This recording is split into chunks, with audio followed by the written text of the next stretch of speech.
Kia ora students, here is the second tutorial on how to write an essay. The first one was about how to pick the right question, so go and watch that if you need to now. And the second one is about how to actually work out what the question wants you to say.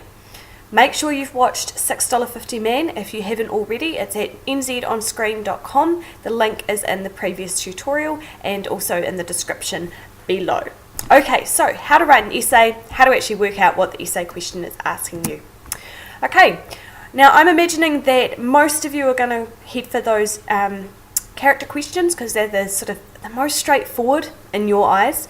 That's fine. So this one, remember, was about a memorable character and explain how the director used verbal and or visual features to make this character memorable. Okay, so we were going to talk about Andy. He's quite memorable. He's a funny little kid. As soon as we see him, he looks memorable and funny. So what we need to work out is what the question actually wants us to talk about. Well, this word describe here is really important. Describe is every time you're going to use one of your examples, okay? And so that goes for whether you're writing about a novel or a film. Anytime you put a quote or talk about costume or facial expressions or music, you're describing stuff. So on the whole, most of you do that anyway. If you don't do that, now you know why you have to. It's in the essay question. If you don't do it, you're not going to get achieved.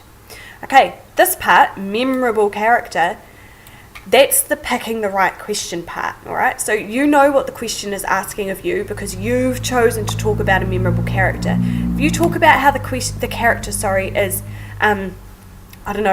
like so random, I can't think of anything, or like sporty, when the question has asked you to talk about how they're memorable, then the marker is not going to really give you much credit because you haven't read the question.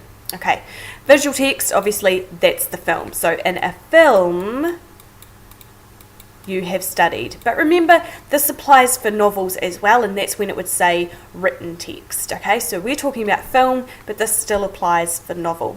So explain how the director used those visual and verbal features.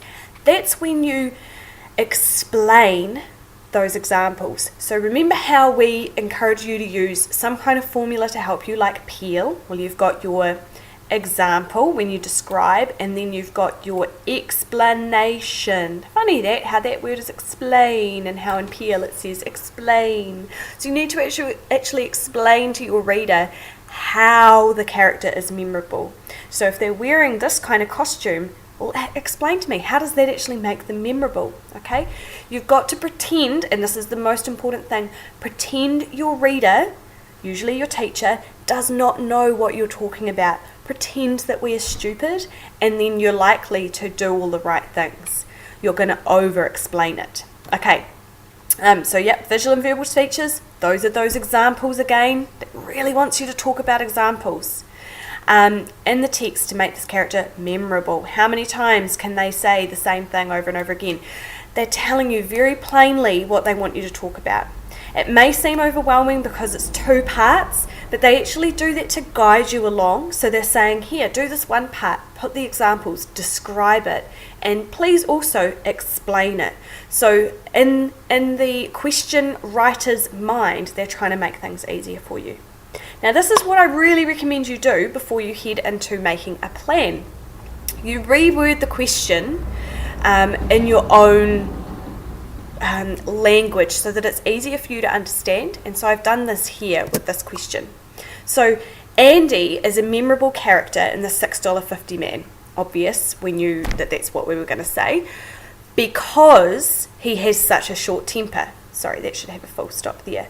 So I'm actually telling myself as the essay writer why he is memorable, and this is the main point of my whole essay, because he has such a short temper. Okay, so that's part of my description. Describe, he has a short temper.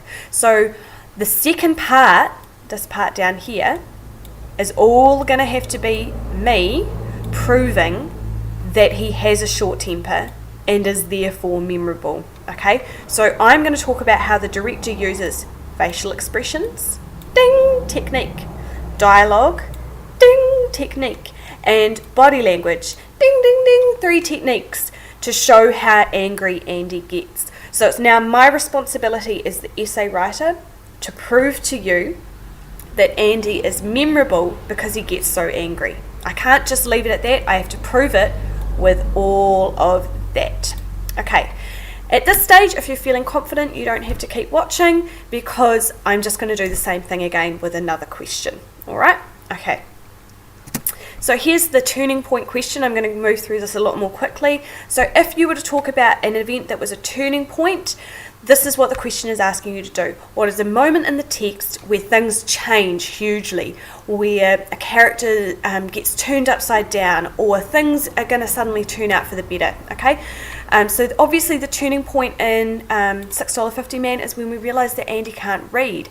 Suddenly we understand all his problems, and suddenly there's kind of light at the end of the tunnel, especially when the principal doesn't actually whack him on the hand with the belt when he tricks everybody outside the door and he hits the table. That's a huge turning point because we realise someone is on Andy's side. Okay, so again, explain how the director uses those techniques to show you that the turning point was important.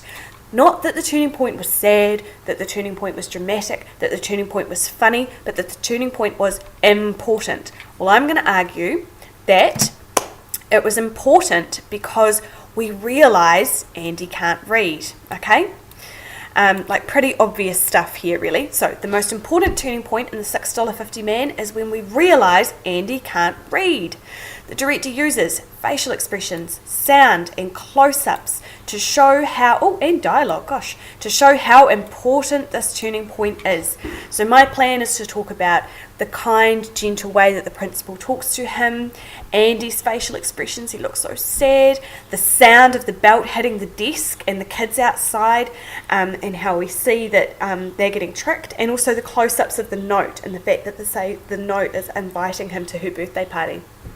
So all of this is important because we're being revealed this huge secret. Andy can't read. So that is how I'm ensuring that I'm answering this part of the question. How is it important? Describe an event that was a turning point. Explain how it was important. Okay. Please remember that if I go too quickly, you can pause me, you can rewind, and you can replay. That's the beauty of all of this. So now on to your next tutorial, which is all about how to actually plan your essay.